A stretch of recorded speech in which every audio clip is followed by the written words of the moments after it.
প্রিয় শিক্ষার্থীরা কেমন আছো? আশা করি সকলে ভালো আছো। তোমরা যারা এসএসসি এবং এইচএসসি লেভেলে আছো, তোমাদের ক্ষেত্রে জারণ বিজারণ টপিকে জারক বিজারক নির্ণয় করা অনেকের কাছে কষ্টসাধ্য এবং দুরূহ ব্যাপার। আমি আজকে চেষ্টা করব অতি অল্প সময়ে এই জারক বিজারকের কনসেপ্টটা ক্লিয়ার করা। এই জারক বিজারক সম্পর্কে আমাদের ভালো করে জানতে হলে এর আগে আমাদের আরেকটা কনসেপ্ট ক্লিয়ার করতে হয়, সেটা হলো কারা একাধিক যোজনী প্রদর্শন করে। বিশেষ করে এমসিকিউ টাইপের যে প্রশ্নগুলো আছে, নিচের কোনটি জারক এবং বিজারক হিসেবে আচরণ করে, অথবা নিচের কোনটি কেবল জারক, অথবা নিচের কোনটি কেবল বিজারক, এরকম কিছু জটিল আয়নের মধ্যে বা আয়নগুলোর মধ্যে কোনটা জারক কোনটা বিজারক, আজকের ক্লাসের শেষে আমার বিশ্বাস আমাদের সবার এই সমস্যার সমাধান হয়ে যাবে। তো আমরা প্রথমে একটু দেখে নিই যারা একাধিক যোজনী প্রদর্শন করে এই আয়নগুলো আসলে কারা। আমাদের পরিচিতের মধ্যে আছে যেমন Fe2+, তারপরে Fe3+, তারপরে স্টেনাস আছে Sn2+ প্লাস Sn4+, তারপরে আছে মার্কারি+1 মার্কারি2+, তারপরে লেড Pb2+, Pb4+, তারপরে আর থাকতে পারে কপার Cu2+, Cu+, অর্থাৎ এই আয়নগুলো আমরা বোর্ডে কিছু আয়ন দেখতে পাচ্ছি যারা একাধিক যোজনী আসলে প্রদর্শন করে। কারণ আমাদের এই জারক বিজারক নির্ণয় করতে হলে, এখন এই জারক বিজারক আইডেন্টিফাই করতে হলে আমাকে জারণ এবং বিজারণের সংজ্ঞা জানতে হবে। তাহলে চলো আমরা আসলে একটু দেখি জারণ কাকে বলে, বিজারণ কাকে বলে। তো জারণ বিক্রিয়া বা জারণ আমি একটা পরিচিত বিক্রিয়া দিই, যেমন সোডিয়াম, যে বিক্রিয়া ইলেকট্রনের ত্যাগ ঘটে, সোডিয়াম একটা ইলেকট্রন ত্যাগ কইরা Na+ হয়েছে, যে বিক্রিয়া ইলেকট্রনের ত্যাগ ঘটে তাকে জারণ বিক্রিয়া বলে। আমি যদি নিচে বিজারণের সংজ্ঞাটাও দিই, বিজারণ কাকে বলে আমরা পরিচিত দিই যে ক্লোরিন একটা ইলেকট্রন গ্রহণ কইরা Cl- হয়েছে। তা আমরা জানি যে বিক্রিয়া ইলেকট্রনের গ্রহণ ঘটে তাকে বিজারণ বলে। অর্থাৎ এই জায়গায় সোডিয়াম ত্যাগ কইরা ইলেকট্রন ত্যাগ করে জারিত হয়েছে, ক্লোরিন ইলেকট্রন গ্রহণ করে বিজারিত হয়েছে। ইলেকট্রন গ্রহণ করলে কি হয়? বিজারিত হয়। এখন আমাদের মধ্যে যারা ইলেকট্রন ত্যাগ করে জারিত হয়, যে জারিত হয় সে বিজারক, অর্থাৎ এই জায়গায় সোডিয়াম বিজারক, সোডিয়াম কি বিজারক। আবার ক্লোরিন ইলেকট্রন গ্রহণ করে বিজারিত হয়েছে, যে বিজারিত হয় সে জারক। তাইলে এখন আমরা জারক এবং বিজারকের সংজ্ঞাটা ক্লিয়ার করি। আমরা এখন জারক এবং বিজারকের সংজ্ঞাটা ক্লিয়ার করি। তাহলে আমরা যদি প্রথমে বিজারক বলি, বিজারক কাকে বলে? বিজারক অর্থাৎ বিজারক কাকে বলে যদি আমরা বলি, এই জায়গায় আমরা কি দেখতেছি? যে জারিত হয় সে বিজারক, অর্থাৎ যা ইলেকট্রন গ্রহণ করে কি হয়, বিজারকের সংজ্ঞায় যে জারিত হয়, যে ইলেকট্রন ত্যাগ করে জারিত হয় তাকে বিজারক বলে। অর্থাৎ যা ইলেকট্রন ত্যাগ করে জারিত হয়, ইলেকট্রন ত্যাগ করে জারিত, যা ইলেকট্রন ত্যাগ করে জারিত হয়, ত্যাগ করে জারিত হয়, সেটা আসলে কি? বিজারক।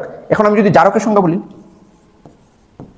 জারক, তো এই জায়গায় আমরা কি দেখতেছি? যে ইলেকট্রন গ্রহণ করে বিজারিত হয়, অর্থাৎ যা ইলেকট্রন গ্রহণ করে বিজারিত হয়, যা ইলেকট্রন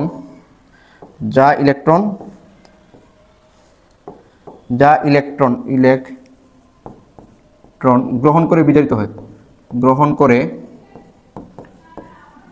বিজারিত হয়।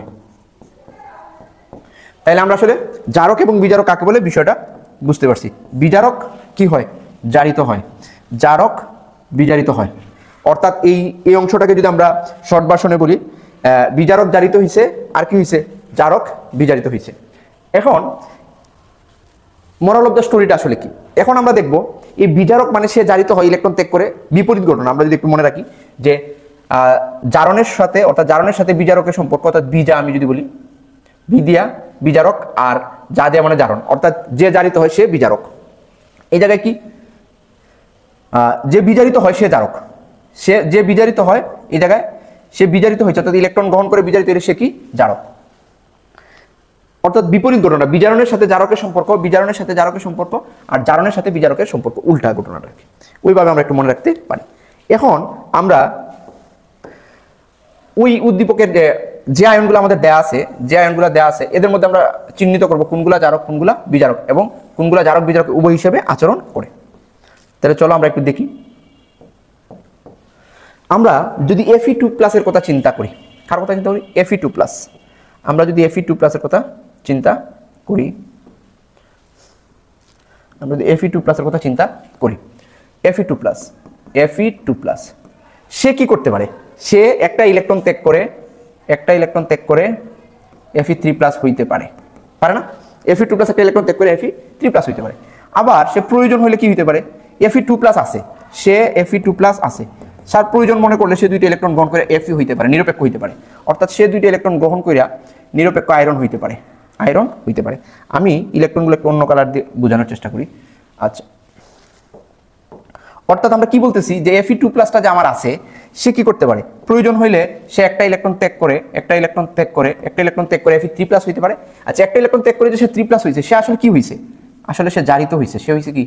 জারিত। আমরা জানি ইলেকট্রন ত্যাগ মানে জারিত হওয়া। ওকে, এই জায়গায় আসলে Fe2+ থেকে Fe হইছে, মানে সে ইলেকট্রন গ্রহণ করছে। কয়টা গ্রহণ করছে? দুইটা। সে যদি একটা করতো, সে যদি একটা ইলেকট্রন গ্রহণ করতো যে Fe2+ আছে, সে যদি প্রয়োজন হলে একটা গ্রহণ করতো, তো Fe+ হইতো, Fe1+ হইতো। দুইটা গ্রহণ করার কারণে সে নিরপেক্ষ হয়েছে। যাই হোক, আমার এখন মূল বিষয় সে ত্যাগ করছে কিনা, সে গ্রহণ করছে কিনা। Fe2+ দুইটা ইলেকট্রন গ্রহণ করে Fe হইতে পারে। তো এই জায়গায় তো আমাদের কোনো সমস্যা নাই, না আছে। যেহেতু সে ইলেকট্রন ত্যাগ করছে, সে জারিত হয়েছে, এই প্রেক্ষাপট চিন্তা করলে সে আবার কি হয়েছে? ইলেকট্রন গ্রহণ করে বিজারিত হয়েছে। এর মানে আমরা কি বুঝলাম? Fe2+ ইলেকট্রন ত্যাগ করে জারিত হইতে পারে, আবার ইলেকট্রন গ্রহণ করে বিজারিত হইতে পারে। সে যে জারিত হয় সে কি বিজারক, আর যে বিজারিত হয় সে কি জারক। এর মানে হইলো আমার এই Fe2+টা জারক এবং বিজারক উভয় হিসাবে আচরণ করবে। অর্থাৎ এই যে Fe2+ সে জারক এবং বিজারক দুইটা হিসাবে আচরণ করবে। এখন আমরা অনুরূপভাবে যদি আমরা একটু অন্যগুলোর ক্ষেত্রেও দেখি, তাইলে আমরা আসলে দেখতে পাবো। পরবর্তীতে আমরা যদি মনে করো Sn2+ এর কথা চিন্তা করি,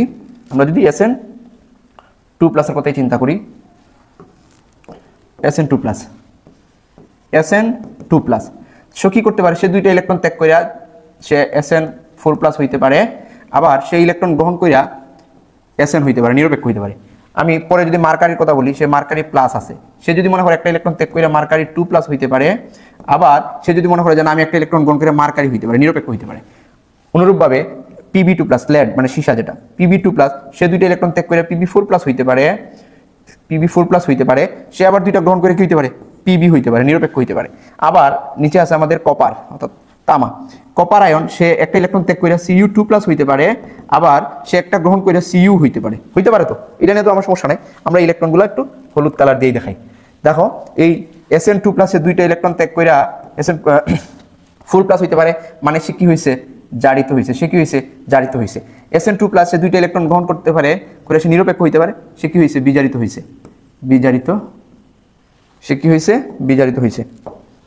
আমরা যদি একটু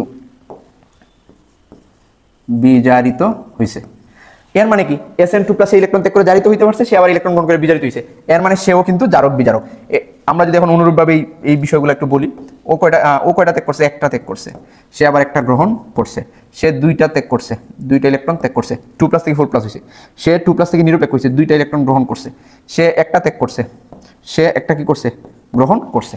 এর মানে এই সবগুলো অংশে সে জারিত হয়েছে, জারিত। আর এগুলোতে সে কি হয়েছে? বিজারিত। এই জায়গায় কি হয়েছে? বিজারিত। যারা জারিত এবং বিজারিত হয় তারা আসলে কি? এর মানে আমার এটা জারক বিজারক হিসেবে কাজ করবে, এটা জারক বিজারক হিসেবে কাজ করবে, এটা জারক বিজারক। অর্থাৎ এই মিডিলে যারা আছে এরা সবগুলোই জারক এবং বিজারক হিসেবে কাজ করবে। এমসিকিউতে আসবে নিচের কোনটি জারক ও বিজারক হিসেবে কাজ করে একসাথে, তাইলে আমার এই আয়নগুলো জারক এবং বিজারক হিসেবে কি করে কাজ করবে বা আচরণ করবে। অর্থাৎ আমাদের মিডিলে যে আয়নগুলো আছে, এই মিডিলে যে আয়নগুলো আছে সে জারক এবং বিজারক হিসেবে কি করবে? কাজ করবে। আমি কালারটা একটু চেঞ্জ করে দিই। হ্যাঁ, এই মিডিলের আয়নগুলো আমাদের কি করবে? জারক এবং বিজারক হিসেবে কাজ করবে। এখন আসো ওরা কি করবে। আচ্ছা, ওরা Fe3+, অর্থাৎ Fe3+ আয়নের সর্বোচ্চ যোজনী 3, সে কি আর ইলেকট্রন ত্যাগ করতে পারবে না? এর মানে সেই ইলেকট্রন ত্যাগ করে জারিত হইতে পারবে না। সেই ইলেকট্রন ত্যাগ করে কি হইতে পারবে না? সেই ইলেকট্রন ত্যাগ করে জারিত হইতে পারবে না। যারা জারিত হইতে পারবে না কিন্তু ওরা ইলেকট্রন গ্রহণ করতে পারবে। আমি এই প্লাসগুলোর কথা যদি চিন্তা করি, আমি ফর এক্সাম্পল Fe3+, সে চাইলে সেই ইলেকট্রন গ্রহণ করতে পারবে, 3টা গ্রহণ করে Fe হইতে পারে। তো এই যে ইলেকট্রন গ্রহণ মানে কি? বিজারণ। ইলেকট্রন গ্রহণ মানে বিজারণ। আর যারা বিজারিত হয় তারা কি? জারক। সুতরাং এই অংশে যারা আছে, আমরা যদি ডান পাশের গুলার কথা চিন্তা করি, ডান পাশে যারা আছে সবগুলা, এই ডান পাশে যারা আছে এরা সবাই এই আয়রনের মতো ইলেকট্রন গ্রহণ করতে পারবে, আয়রনের মতো ওরা ইলেকট্রন গ্রহণ করতে পারবে। আর ইলেকট্রন গ্রহণ করতে পারলে যারা ইলেকট্রন গ্রহণ করে বিজারিত হয় তারা কি জারক। সুতরাং এই ডান পাশের সবগুলা জারক। কেন জারক? তারা ইলেকট্রন গ্রহণ করে বিজারিত হবে, ইলেকট্রন গ্রহণ করে বিজারিত হবে। যারা বিজারিত হবে উল্টাটা তারা কি এই পাশে সবাই জারক। এখন আসো এই দিকে, আমরা এই দিকটা দেখি। আমরা এই দিক যদি বিবেচনা করি, এই যে নিরপেক্ষ পরমাণুগুলো আছে, নিরপেক্ষ পরমাণু যেগুলো আছে, আমরা কালারটা একটু চেঞ্জ করি। এই যে নিরপেক্ষ পরমাণুগুলো আছে, হ্যাঁ, ওদের কি হবে? ওরা তো নিরপেক্ষ। যেমন আয়রন, আয়রন কি ইলেকট্রন গ্রহণ করে মাইনাস হওয়ার সুযোগ আছে? আয়রন কি ইলেকট্রন গ্রহণ করে মাইনাস হওয়ার সুযোগ আছে? আয়রন ইলেকট্রন গ্রহণ করে মাইনাস হওয়ার সুযোগ নাই, সেই ইলেকট্রন গ্রহণ করে করতে পারবে না। কিন্তু আয়রন প্রয়োজন হলে সেই ইলেকট্রন ত্যাগ করতে পারবে। এই আয়রন এফি, এফি কি করতে পারে? এফি দুইটা ইলেকট্রন ত্যাগ কইরা Fe2+ হইতে পারে। এই আয়রনের মধ্যে সবগুলাই এই আচরণ প্রদর্শন করতে পারবে, অর্থাৎ তারা জারিত হইতে পারে। কি হইতে পারে? জারিত হইতে পারবে, জারিত। আর যারা জারিত হবে তারা কি? তারা বিজারক। যারা জারিত হবে তারা বিজারক। এর মানে এই পাশে যারা আছে এরা সবাই বিজারক। আশা করি স্যার আমরা বুঝতে পারছি। এই মৌলগুলা সেই ইলেকট্রন ত্যাগও করতে পারে, গ্রহণ করতে পারে, সুতরাং তারা জারক বিজারক। ওরা শুধু ইলেকট্রন গ্রহণ করতে পারবে, ত্যাগ করতে পারবে না। গ্রহণ করে বিজারিত হবে, এই জন্যই তারা জারক। আর ওরা ইলেকট্রন ত্যাগ করতে পারবে কিন্তু গ্রহণ করতে পারবে না, অর্থাৎ ইলেকট্রন ত্যাগ করে জারিত হবে, এই জন্যই তারা বিজারক। আশা করি আমরা এই ধরনের জারক বিজারক এবং তারা উভয়ই জারক বিজারক হিসেবে আচরণ করে, এই ধরনের সমস্যা আর তোমাদের হবে না। ধন্যবাদ সবাইকে। দেখা হচ্ছে পরবর্তী কোনো ক্লাসে গুরুত্বপূর্ণ টপিক নিয়ে। সবাই কার্বন টিউটোরিয়াল গ্রুপের সাথেই থাকো। ধন্যবাদ সবাই।